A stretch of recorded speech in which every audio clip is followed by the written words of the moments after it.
the puking, the diarrhea, the food. How many more hours? The constant lying of our guys, only 4 more hours. Well, it's been pretty demanding. I think that on these trips the most demanding thing is your health. The first week I was fresh as a kitten every day, so I felt great and I didn't find it too difficult at all.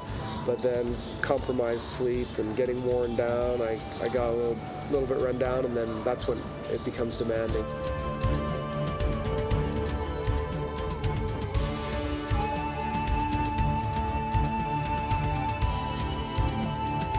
The mountains, there's so many of them, endless, and it doesn't always seem like they're as high as they really are, I mean, I spent a lot of times in the Alps and stuff, and there's big snow peaks too, and some of these mountains here, they didn't look that much bigger than stuff I've seen in the Alps, but in reality some of them were like almost twice as high, so it was quite impressive.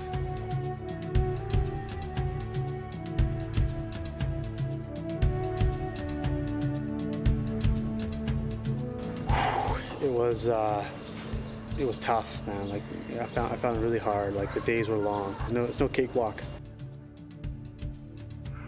You gotta be prepared out here. I mean, with the amount of flats that we had, the food, water. It's a desert up there in Mukhtanath. Like you can dry out like a lizard and die.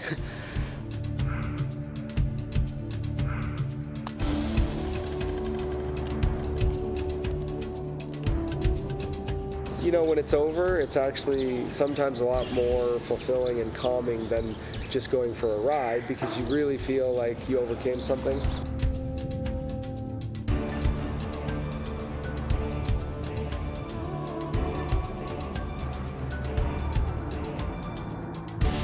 Well, the day had indeed taken its toll. Literally floored by exhaustion, Hans, Wade and Richie had little inclination to ponder what lay ahead. Yes, and more climbing, more pain, more punishment, but the payoff? Well, downhilling in a free ride paradise. Join us back in Nepal after the break.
Welcome back. We've come to Nepal and the Himalayas in the company of freeride legends Hans Ray, Wade Simmons and Richie Schley.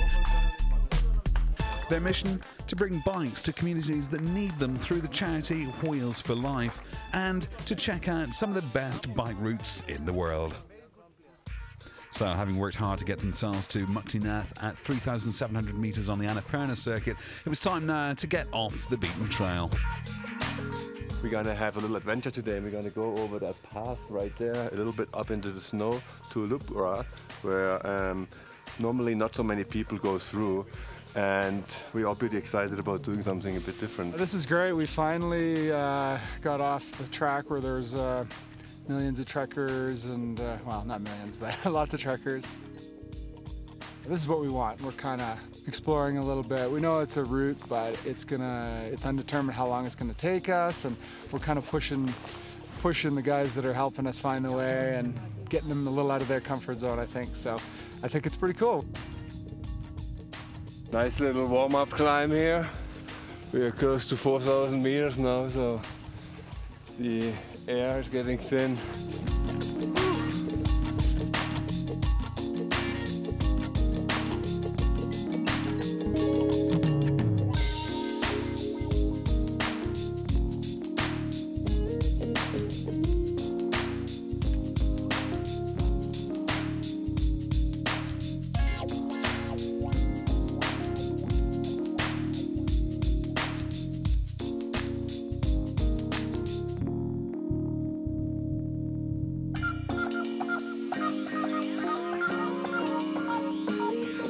This is the high point of our trip so far. I think we're just slightly under 4,000. 39.65 registering on my altimeter watch. That's pretty high. You walk like 10 feet uphill and you're like feeling like a fat guy. It's exactly what we were looking for. It's awesome, really nice trail. And from now on, it's downhill.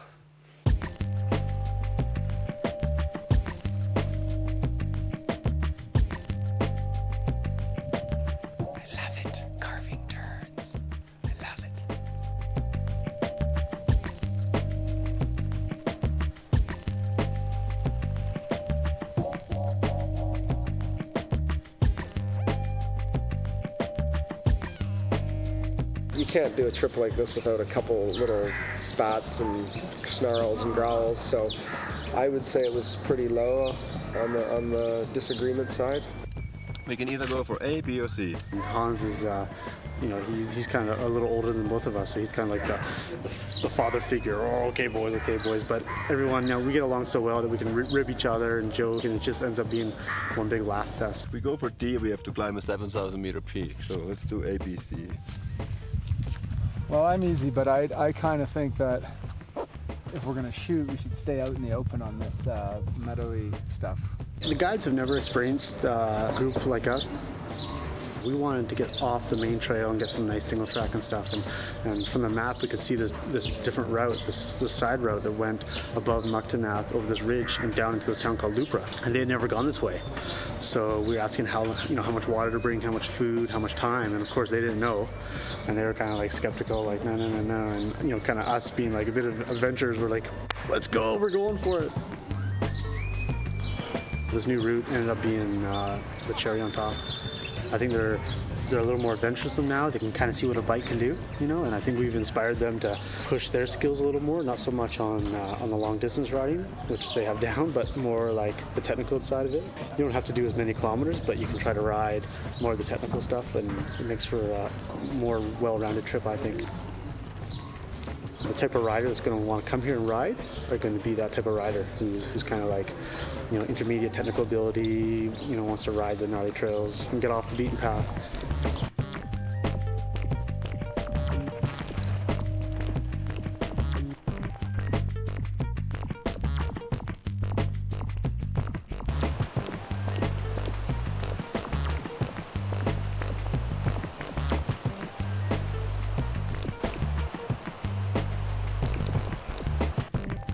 Down the valley on the other side got really warm. We had to kind of hump up the other side of the valley out, which was, you know, a bit of a winding mission, but I think once it was all said and done, people were really happy that we took that route.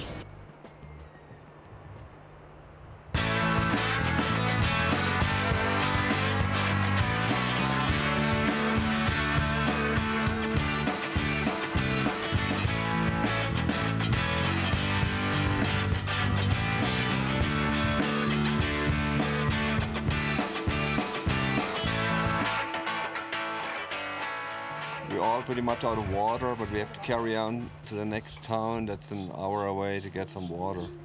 But it's been a good ride so far. New route, nobody has done it before on bikes, and was well worth doing.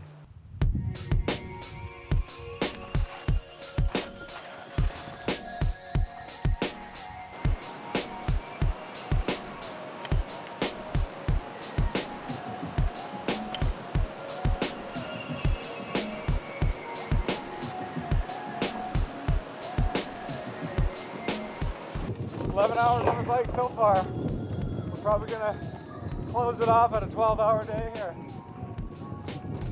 Full on, I am worked. So the new route from Muktanath had given the team their first taste of the technical.